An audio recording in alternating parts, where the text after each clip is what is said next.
Thank you so much. I'm not the Thorn Amanda Rose Prof. I worked with two ladies. I was forced to stand here by those two ladies. They said in honor of Women's Month, I must be here. So I had no choice. And I'm senior to them, but they told me, nah, seniority doesn't work here. So colleagues, thank you so much for the opportunity. I'm going to present to you the work that is done by the NSG towards the implementation of knowledge management in the provinces. The National School of Government, for those who don't know, it is a school that resides in South Africa. Its mandate is very clear, is to cause training or to provide training when it's needed in the public sector space. So that's us. But you will also, I will also interest you because one of the things that we do when we do this intervention is that we don't only design curriculums, we design intervention. This is an intervention, it's not a curriculum. Let's be clear from the beginning. So these provinces will come to us, then we'll design an intervention. And also we are not working alone. On these interventions, we worked with COPTA for the mere fact that COPTA had some sort of environment or studies, case studies that they've done in KZN. So we wanted to make it more practical. So we then wrote a paper. Prof, we didn't publish it in the journal. My colleagues felt that the paper is not yet well written. And that is because we are still traveling with the study. A month back, we're here in the Western Cape. We're doing the province here. So once the provinces have been done, we'll enrich that paper. So let's enjoy the ride. Let's enjoy the ride. It is terms enhancing the SMS capacity, senior management services capacity to implement KM. Well, the purpose is very clear, is to reflect on the intervention that was carried out in KZN. Now, what is the background? The KZN Premier's office, via their academy, have called us in after they've done what they call skills assessment. And that skills assessment, Prof, don't you have a mic? I like walking around. I don't like sitting like this, like I'm preaching now. Thank you so much. Thank you. Yeah, that's me now. Now, after they've done that, what they've done clearly here was to make sure and indicate to us that they needed us to come in with an intervention. And we read their assessment study, then we noted that we can come in with the intervention. And I think they had 160 SMS members that wanted to be trained in knowledge management. Now, the funny interesting part, and I always tell colleagues, is that I don't understand why in South Africa is so difficult to implement knowledge management. And all of us here, we keep on crying about SMS not supporting us, especially in government. Because in government, the process competencies, the first process competency of those senior managers is knowledge management. And I'll tell you one interesting story about KZN. The reason why we're calling KZN, it was asked after the floods, right? Now, the department, in doing their skills assessment, they realized that these senior managers will never solve that problem because they don't share knowledge. So that core competency that process competency became very powerful. And if you look at the process competencies, you look at the soft skills of how senior managers must manage. Now, basically, in government, when we say you have knowledge management as the process competency skill, we need to measure it among these four process skills, right? One is, if you are basic as a senior manager, we say you know how to collect, categorize, tracks relevant information required for special task and project. You can analyze and interpret information to draw conclusions. That must be basic, colleagues. You cannot have a senior manager don't know how to do that. Otherwise, whatever is running is going to fall apart, right? If this person becomes competent, he knows how to use appropriate information systems to manage organizational knowledge, uses modern technology to stay abreast of world trends and information. Most importantly, to promote the importance of knowledge sharing within own area. So you cannot have a senior manager who thinks he can hoot knowledge. That becomes a problem. If he's advanced, then he must be able to anticipate future knowledge management requirements and systems. That's why I like your presentation, Alvin, because that presentation says we must be futuristic. That's what this person must do. If he's an expert, then he must be able to consult by others for expert knowledge management. When we did the Western Cape recently, I was charmed by the senior manager in audit who articulated clearly how knowledge is being used in the framework of audit. And the only mistake that we do, us here, as knowledge managers, is because when we do these trainings, we forgot to tell these people that we are not, I'm going to repeat this, hear me clearly. We are not the holders of knowledge. We are not, you are not the holders of knowledge. No, they are the holders of knowledge. Our job is to facilitate the transition of that knowledge. That's what you must clearly tell them. The sources of data that we used for this when we then decided to develop this study is policies and frameworks, the National Knowledge Management Strategic Framework, Leadership Development Framework, and other pertinent government policies, peer-reviewed publications, academic articles, grey literature reports from the province participants' feedback. Now, the current state of the problem was outlined towards these bullet points. One is KM is mostly treated as an afterthought or something desirable but not essential, right? This is what we all know. If they want to cut a budget, they come to KMA, knowledge management. They will come there and cut the budget. Lack of leadership support, which is very prominent. Where information knowledge sharing forum exists, they are poorly attended and not supported by senior managers. Normally, if you ask for this support, they normally will appoint the administrators, right? And then they will not support those administrators. Lack of engagement between senior managers and junior officials.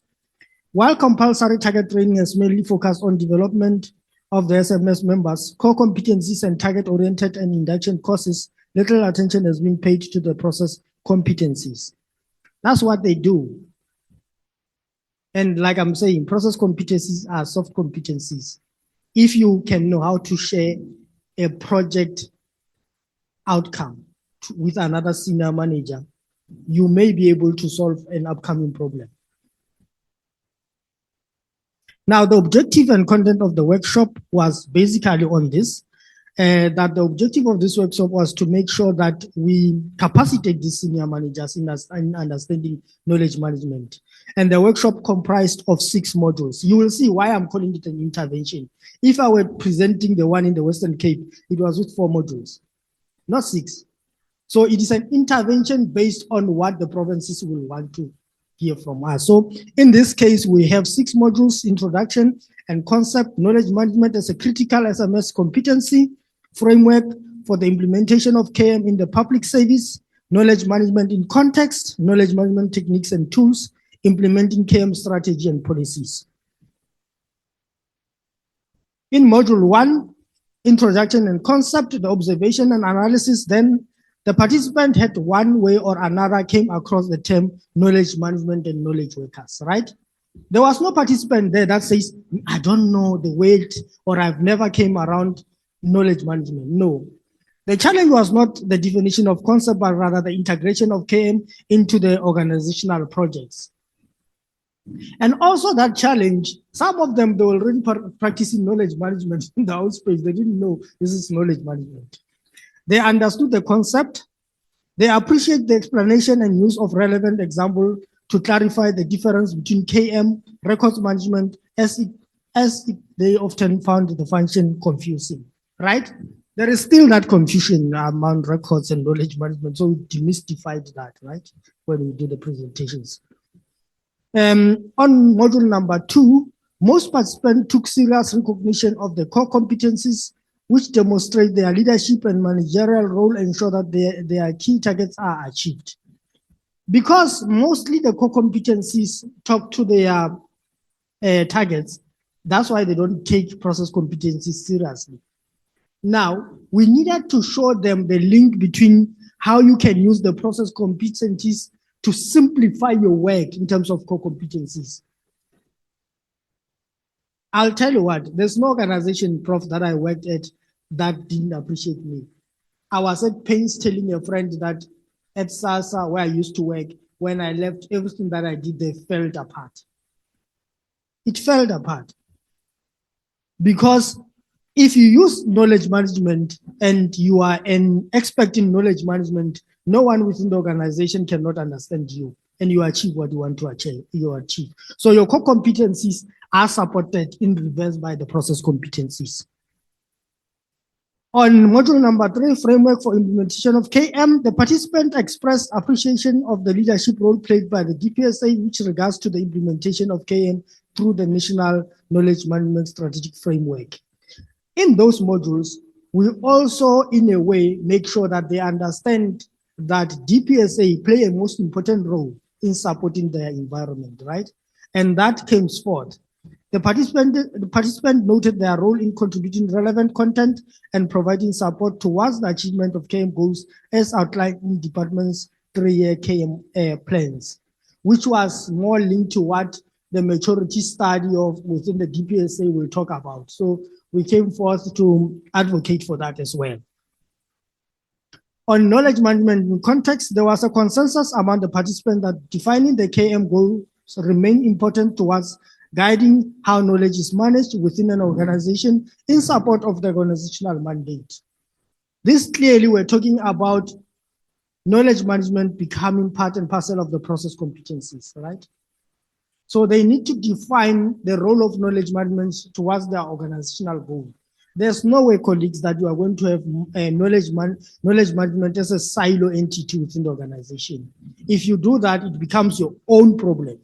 No one will ever support you.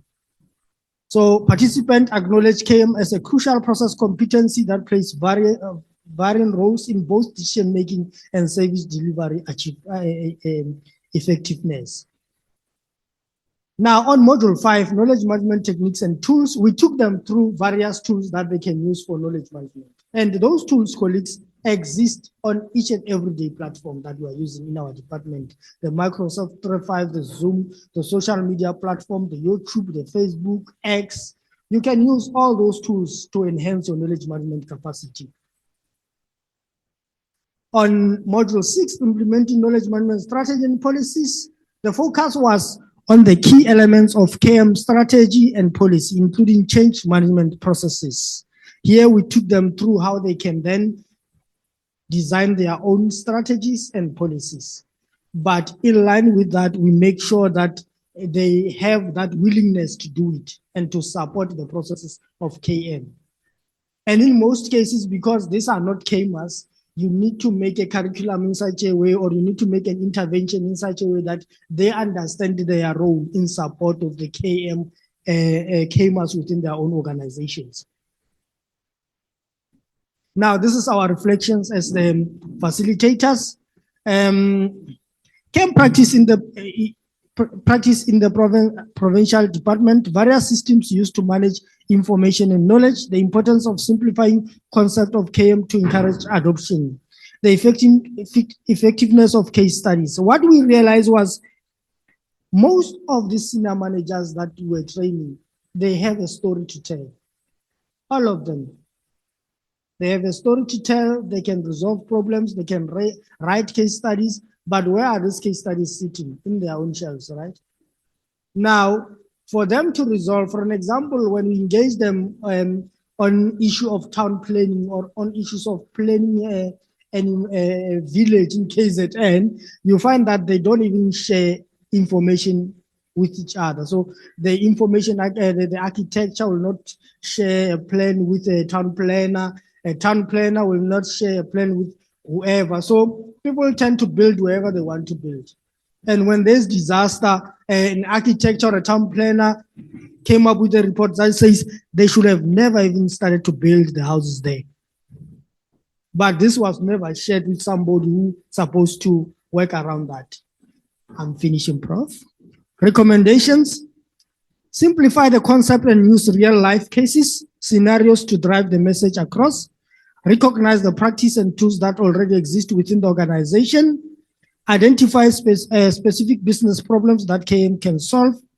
Encourage collaboration and practice exercises to facilitate learning and promote KM adoption. Be open to learning from non-KM practitioners. So that's another thing. As KMers, I'm saying to you again, and I'm preaching this message every time. You are like in that organization, you become a master of everything, but none of those you are an expert in.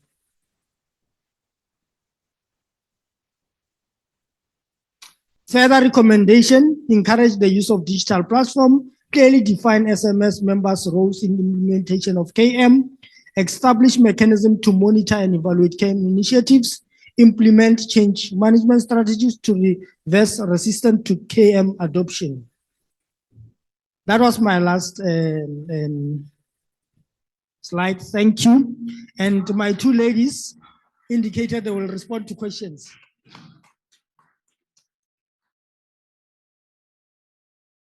Mr. Molala, thank you so much. Thank you so much for such a beautiful presentation. We've got a long way. We always learn, yeah? But there are just few inputs that I would like to make. I think they are in a form of questions. One is, I really commend you for the work that you are doing. Thank you so much. But what a pity, it's not coming to us as yet. We are waiting. But with that said, I want to ask, there was one of the KM forums which are facilitated by DPSA. It's just that I've forgotten which one. A resolution was taken that knowledge management, there should be a compulsory curriculum for knowledge management implemented via the School of Governance that will be rolled out for all the public servant. I think in that resolution, you were to collaborate with DPSA, like as in the other courses that are being offered by the School of Governance, these SMS courses. But now, up until now, that we have not yet lived to realize that, but we understand that everything has got the processes right. So I want to ask, through this course, are you heading to that route? Where we will realize that resolution that was taken in that forum. That's one thing. Just for this one is a curiosity factor. As you are rolling out this module to the SMS members, are you doing it collaboratively with DPSA? As I said, that is just to feed my curiosity. And then the second thing is, why did you see a need to just roll out to SMSs at this point in time, when there is a wider reach for that is really waiting, you know, for this course? And then what is the method? What is the method you use? What informs you to say, where should you now go? I'm asking that carefully so that if then there is no precise method, then we can then say, can we then invite you to come to Public Works? Maybe you can just tell us the method. Who is your audience target? Who are you piloting to? And so on and so on. And then the last one would be. Don't worry, I know her. I used to supervise her. Yeah, Mr. Molala, you are not protecting me. Yeah, I think that is that for now, sir. I feel like I need to protect you. No, thank you. Let's start with the last one, the method. There's no method, my dear. There's no method. Let me tell you, don't wait for NSG to come to you. It'll never come to you. They come to us. It's an intervention. They come to us as NSG. So when KZN came to us and knocked at our door, they said, NSG, do you have a curriculum on knowledge management? We said yes. They said, can you intervene? We said we can intervene. Then we start to work with them. And the funny part is, between us and the organizers, before we even go to the larger audience, between us and the organizers, after we design the curriculum, we call them in, the organizers. We do a workshop with them. They need to tell us whether this intervention that we've designed works for their environment. So they're the ones who say this will work for our environment. Then we go ahead. That's the first one. The second one about whether we work with DPSA. Where's my DPSA counterpart? Okay, no, that's fine. It's not a curriculum, it's an intervention.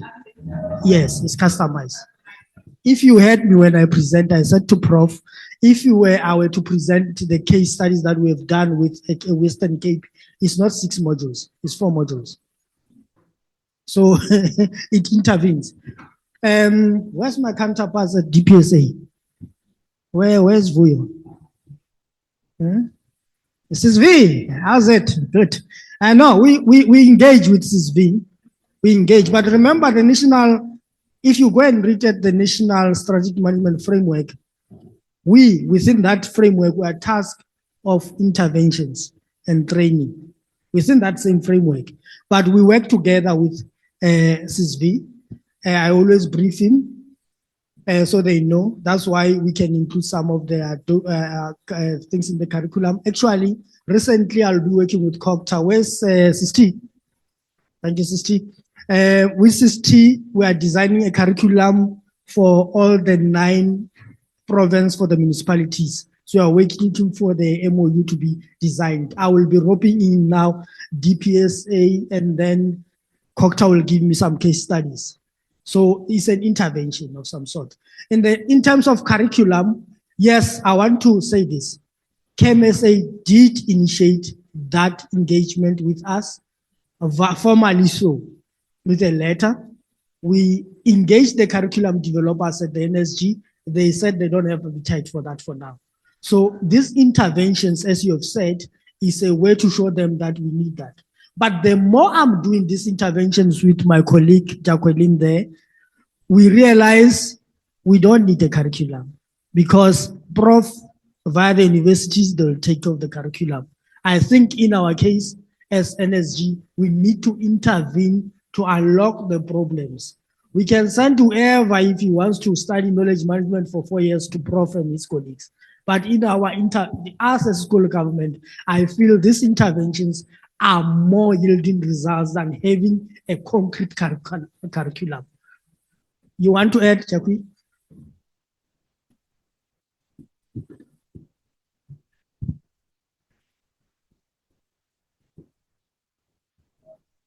Thank you so much. I think Mr. Molala has really represented the ladies in this case. Thank you.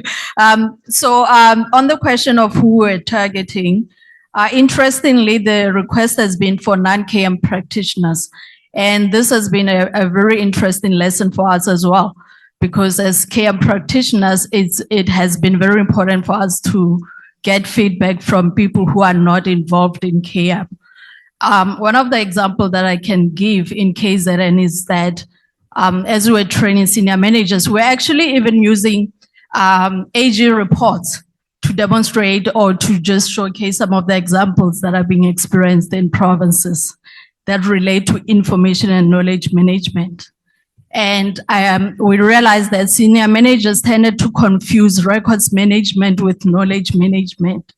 And I think that's one thing that we need to emphasize as knowledge managers, to say, this is what we're doing as knowledge managers. There's another function that is records management, And we had to also outline the relationship between information management, records management, knowledge management, and how they support each other.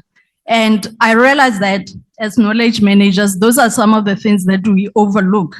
But if you're speaking to non-KM practitioners, they tend to think that if they have established a KM unit, then all those issues, especially audit issues, one of the findings is that there were no records to substantiate the work that has been done and all that. They would say, we have a KM unit, why are we experiencing this issue? How are you guys functioning? And they would come to you and say, have you implemented a file plan in the organization as a KM manager? So those are some of the salient details that, you know, we came across and we have been overlooking. So it has been quite a very interesting experience. We can share a whole lot of other details. Thank you. Thank you. Elmi, I see your hand.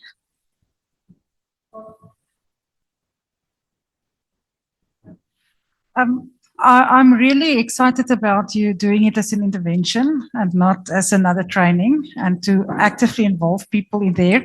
That reminds me of Nanaka's also his proposition for middle bottom up knowledge management, because it's often in the middle layer and the bottom layers that people experience.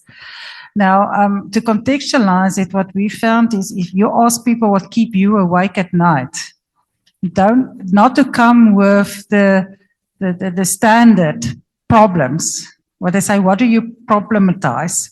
But to ask them and then to map it to knowledge management, then you don't have to sell a strategy because they have described the strategy themselves. So that is a different way to do it in a participatory function. And then what we're also working with one client is to say, people don't really need to understand that they are doing knowledge management. So we come to what we call a commander's intent. And in that case is that how do we keep the knowledge strong in context of a retiring workforce? So they don't need to know that they are doing knowledge management. Or is it now knowledge management or training or talent development? It is how do we keep the knowledge strong? And then you can distribute it as well, because they march, that is their orders, and they know, and that becomes to them, and it's a much stronger appeal and a much stronger direction, but it also came from themselves. Thank you so much for that input. I think, Prof, there's a question here that they said I didn't address. In the interest of time, the issues that he did highlight, that there's some issues pertaining to legislative governance when it comes to knowledge management, but he skipped it. I wanted him to actually address that. Okay, actually, Ms. V gave me a very detailed answer at one stage. Let me ask your question differently. The colleagues, wherever I work or wherever I go for the interventions, they ask me when I flight all the related legislative requirements in relation to KM, they normally will say to me, yeah, we can see those, but there's no direct legislature, just speak to KM. And I think Ms. V, when I called him at DPSA, when we debriefed, he gave a very detailed answer. You can give it to her, she will give you a detailed answer to that. There. Yeah, there. Give it to her, Prof. Let me give it to her for a detailed answer. For a quick one. Everyone is going to be here. I'm running.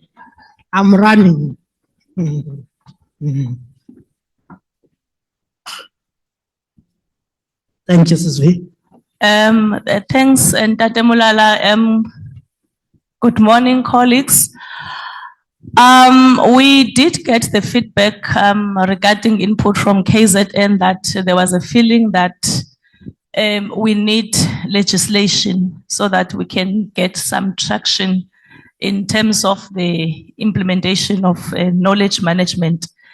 We've taken that into consideration. It's not something that was coming up for the first time, but at this particular juncture, our approach from the DPSA in terms of legislation or prescripts, because that's what we are responsible for in terms of development. Through the assessments that had been done over the years, and it's still being done, our focus has been on preparing the ground so that ultimately a policy will come, not necessarily legislation, We have issued a determination and a directive. I think most departments in the public service are aware about that. So that is in the back of prescripts, precisely because of where we are as a country in terms of maturity. And we are also putting an emphasis on the development of how-to guidelines, again, to grow maturity. So that we do have these step-by-step guides in terms of how do we best implement. And also currently, we are revising the National Knowledge Management Strategy Framework. And that work has happened, and there is a reference group that is being put up to bring together all the think tanks in the country, focusing on the public service, your academia, as well as your parastatals or SOEs as they are called. Then when that is done, then we will then again put a dipstick and check where we are, because that's quite important, so that then we can say, are we ready to do policy as a country? I think the discussion around specifically legislation, because that's what colleagues are calling for. I think we need to reflect deeply on that one in terms of what makes us think that we need an act, because that's what legislation means, because there are other disciplines like your HR, there's no HR law in the country and so forth. So, but it's something that we are taking guidance on to say, after all these prescripts have been put on the table, do we necessarily still need legislation? Because even in the area of records management, we do have NASA, but there are challenges around implementation. Thanks, Tate Molala. Thank you, Prof. I know I've taken your time. My apology. I'm returning all the equipments back to you.